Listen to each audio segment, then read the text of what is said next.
안녕하세요. 믹스 아줌마입니다. 오늘은 지난 시간에 만들었던 접시에다 재질을 지정해 주겠습니다. 네, 일단 이 오브젝트에 먼저 멀티 서브 오브젝트 재질을 입히겠습니다. 스탠다드를 눌러서요. 멀티 서브 오브젝트를 선택을 하시고요. 셋 넘버에 2를 입력을 해주겠습니다. 그리고 일단 재질을 지정해 주겠습니다. 네, 이렇게 재질이 지정된 상태인데요. 지금은 아직 아이디를 지정해 주지 않았기 때문에 멀티매핑이 들어가질 않습니다. 모디파이로 이동을 하시고요. 아래 스택인 라인에 세그먼트 레벨을 선택을 합니다. 네, 그리고 밑에 와보시면은요. 서페이스 프로퍼티스에 메터리얼이라고 하는 옵션이 있습니다.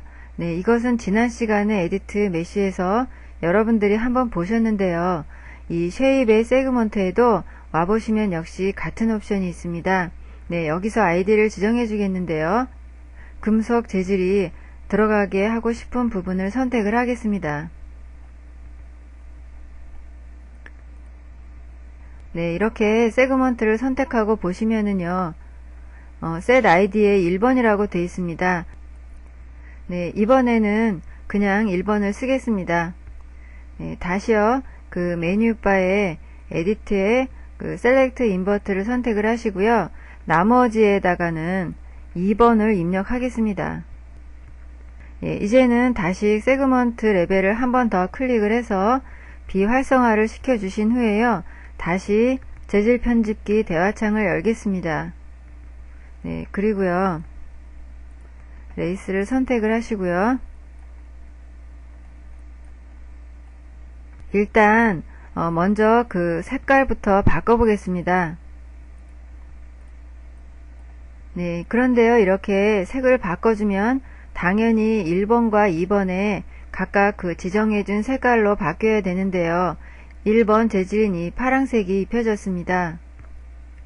세그먼트에서 그 아이디를 각자 지정해 줬다고 해도요.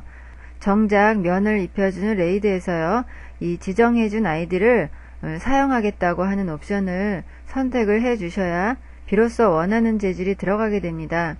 네, 다시 이 레이드 모디파이로 와서요. 밑에 보시면은 네, 여기 use shape id라고 하는 옵션이 있습니다. 네, 이것을 체크를 해 주겠습니다. 예, 그리고 보시면은요. 이제는 내가 원하던 대로 색깔은 입혀졌습니다. 네, 이제는 이 테두리 부분에 금재질과 그리고 은재질을 차례대로 입혀보겠습니다. 먼저 뷰포트에 반지 모양의 링을 하나 그려준 후에요.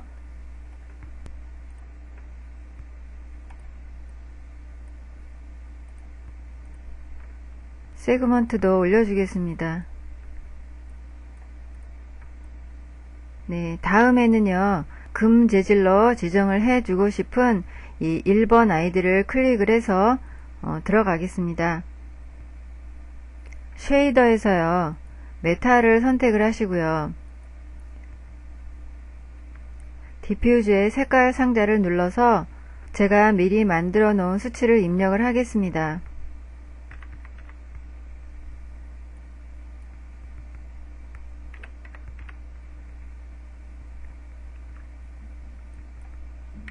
네, 제가 지금 이 적어준 수치는요, 꼭 이 수치를 입력해 주셔야 되는 것은 아니고요. 그 사용자가 옵션을 바꿔가면서 더 마음에 드는 수치를 입력하시면 됩니다. 네, 그리고 아래에 있는 스페이큘러 하이라이트에는요, 70과 그로스니스의 77의 수치를 입력해 주겠습니다. 네, 일단 이 링에다가 재질을 입혀 보겠습니다. 렌더링을 해 보시면은요, 아직은 금재질이라는 생각이 들질 않습니다. 네, 아래에 맵스를 선택을 하셔서요, 이번에는 이 리플렉트에다가요, 비트맵을 지정해 주겠습니다. 다시 렌더링을 해 보겠습니다. 네, 아까보다는 좀 나아졌는데요. 이 금재질의 경우는 아직 여러분들이 주변 환경을 만들지 않으셨기 때문에요. 주변 환경을 반사시키지 않는 옵션으로 만들어준 것입니다. 나중에 주변 환경을 반사시켜야 되는 오브젝트의 경우에도요. 역시 공부를 할 것입니다. 네, 다음에는 옵션을 하나 더 만져주겠습니다. 블럿 옵셋이라고 하는 옵션이 있는데요. 이미지를 약간 뿌옇게 해주는 역할을 합니다. 여기에 0.2 정도 입력을 해주겠습니다. 예, 그리고 다시 렌더링을 해보시면은요. 아까보다는 훨씬 나아졌습니다. 은재질의 경우에도 그 색깔만 바꿔주면 되는데요. 먼저 링을 하나 복사를 해주겠습니다.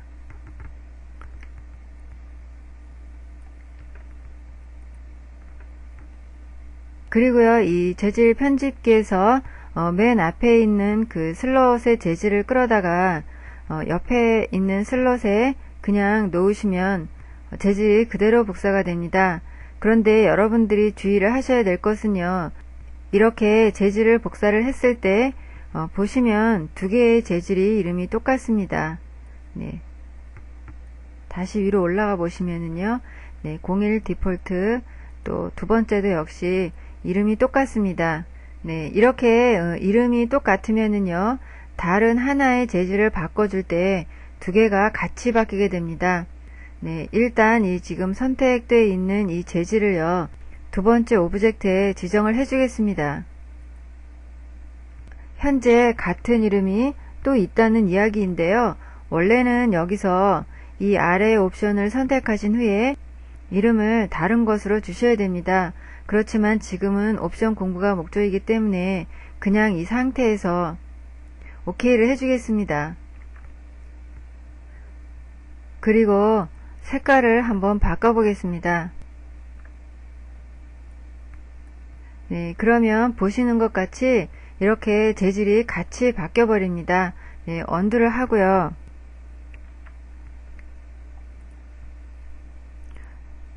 네, 그리고 처음에 지정해 줬던 이 맨 앞에 재질을 보겠습니다. 이 슬롯의 경우에는 현재 아무 오브젝트에도 매핑을 지정해 주지 않은 것으로 나타납니다. 내가 만들어준 재질이 현재 장면에 있는 오브젝트에 입혀졌느냐 안 입혀졌느냐 하고 구별할 수 있는 것은요, 이 맨 앞에 있는 슬롯을 보시면 슬롯에 있는 재질은 아직 남아있지만 현재 이 슬롯에요, 테두리의 주위로 삼각형의 모양이 보이지 않습니다. 다른 슬롯들의 모양과 똑같습니다. 예, 반면에 제가 지금 지정해준 이 슬롯의 경우에는요, 테두리도 하얗게 되어 있는데요. 이렇게 그 하얗게 되어 있는 것은 내가 작업을 해주기 위해서 선택해 놨다는 뜻입니다. 또 이 사각형의 주위로 역시 그 삼각형의 모양이 하얗게 속이 채워진 상태로 있습니다. 네, 이것은 내가 현재 이 재질을 지정해준 오브젝트가 뷰포트에서도 역시 선택이 되어 있고요. 네, 뷰포트에서 보시는 것 같이 이 오브젝트가 장면에서도 선택이 되어 있습니다. 역시 재질도 어사인을 눌러서 지정을 해준 상태라는 의미입니다. 네, 이번엔 다른 슬롯을 선택을 하시고요. 현재 이 장면에서 선택되어 있는 이 오브젝트도요, 역시 선택 해제를 해주겠습니다. 네, 그리고 다시 보시면은요, 이번에는 그 슬롯의 기퉁이 부분이 삼각형의 모양인데요. 그 속이 채워진 상태가 아니고 그냥 테두리만 삼각형 모양입니다. 네, 이번에는 제가 다시 이 재질을 지정해준 오브젝트를 선택을 해보겠습니다. 네, 그러면 이제는 귀퉁이의 그 삼각형 부분이 속도 하얗게 채워진 상태로 됐습니다. 여러분들이 다른 작업을 하다가 이 재질을 수정해 줘야 될 때는요, 먼저 이 오브젝트를 선택한 상태에서 재질 편집기를 열고요, 어떤 슬롯이 이 귀퉁이가 하얗게 채워져 있나 하는 슬롯을 먼저 찾으셔야 될 것이고요.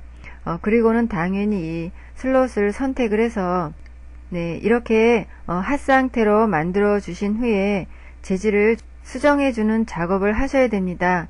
네, 물론 다시 오브젝트를 선택 해제하게 되면은요, 네, 하얗게 채워졌던 삼각형이 다시 속이 빈 상태가 됐습니다. 지금 말씀드린 것은요, 재질 편집기에서 내가 지정해준 오브젝트에 어떤 재질이 입혀졌나 하는 확인 작업은요, 앞으로 장면이 복잡해질수록에 많이 해주셔야 됩니다. 여러분들이 책을 사셔서 공부를 하실 때요, 책에서 제공되는 재질을 분석해 보시는 것도 많은 도움이 되실 겁니다. 네, 이번에는 다시 옆에 있는 슬롯에 복사를 하고요. 아예 이 재질의 이름을 바꿔주겠습니다. 네, 실버로 바꿔줬고요. 은재질을 입히고 싶은 오브젝트를 선택을 하시고, 네, 이렇게 재질을 부여해 주시면, 네, 이제는 색깔을 바꿔도요, 네, 아무런 문제가 없습니다. 역시 은재질에 수치를 입력해 보겠습니다.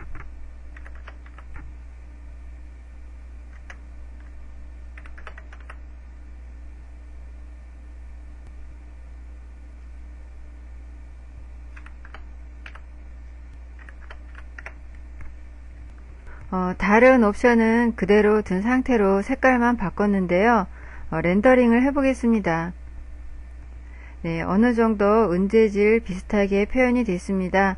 이 재질 역시 주위 환경을 반사시키지 않는 재질로 만들어줬고요. 맥스에서 이 금속 재질은 표현이 상당히 까다롭습니다. 특히 평평한 면에는 메탈 재질 표현이 웬만해서는 잘 안 나옵니다. 네, 맥스에서의 재질은요, 이제까지 배운 메탈 재질의 경우에도 물론 그렇지만 다른 재질들도 역시 나만의 색깔을 내기 위해서는 상당히 많은 노하우가 필요합니다. 여러분들이 따로 시간을 내셔서 재질에 대한 많은 연습을 해보셔야 될 것이라고 미리 말씀을 드립니다. 네, 그리고 지금 배운 것 중에서요, 제가 잊지 마시라고 부탁드리고 싶은 것은 아까 같이 이렇게 슬롯을 선택을 하시고요. 이름이 똑같은 상태에서 다른 오브젝트의 재질을 지정해 줄 때요, 반드시 이 아래에 있는 옵션을 선택을 하시고, 네, 이름을 다른 것으로 바꿔주신 다음에 OK를 하셔야 다른 오브젝트에 재질을 입혀주시는데 어려움이 없습니다. 네, 그리고 오늘은 바닥도 한번 만들어 보겠는데요. 보통 바닥은 플레인으로 만들게 됩니다. 탑뷰에서요, 플레인을 하나 만들어 주겠습니다.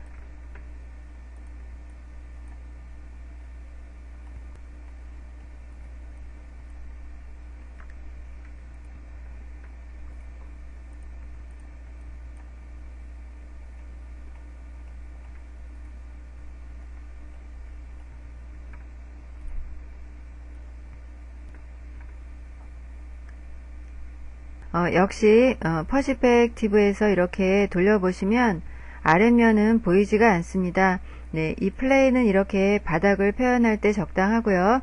벽이나 천장으로 사용하게 되면 역시 한 면만을 인식하기 때문에 문제점이 발생할 수 있습니다.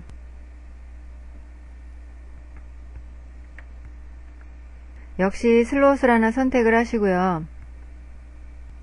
이번에는 디퓨즈 옆에 있는 이 네모 상자를 눌러서 체커라고 하는 맵을 선택해 보겠습니다.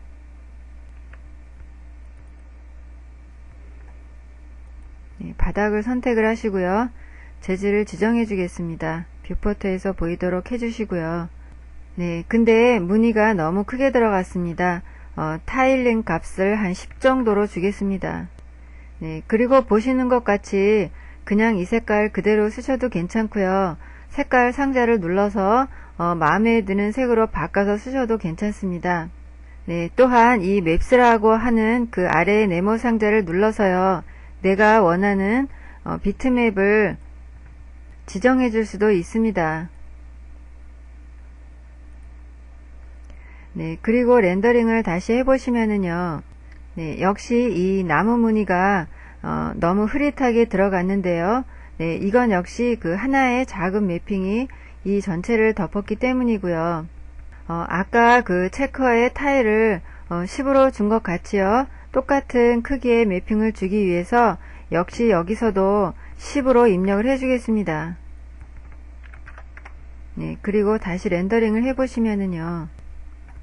네, 보시는 것 같이 이제는 나무 무늬가 표현이 됐습니다. 네, 마지막으로 바닥에 그 물체가 비치는 효과를 주겠습니다. 위로 올라가셔서요. 이 맵스에 보시면요. 리플렉션이라고 하는 옵션은 반사라고 제가 말씀을 드렸습니다. 네, 이리로 들어가서요. 네, 이번에는 플랫 미러를 적용시켜 주겠습니다. 이 플랫 미러에 대해서는요. 거울을 만들 때 다시 설명을 드리도록 하겠습니다. 역시 렌더링을 해 보시면은요. 반사가 너무 강하게 일어났는데요. 이 반사의 경우에는 너무 많이 주면 이쁘지가 않습니다. 약 10이나 그 20 정도로 맞춰주시면 좋을 듯 한데요. 예, 지금은 효과를 확인하기 위해서 그냥 100을 줬고요. 여러분들이 옵션을 조정해주고 싶을 때는요. 이 수치값을 내려주시면 됩니다.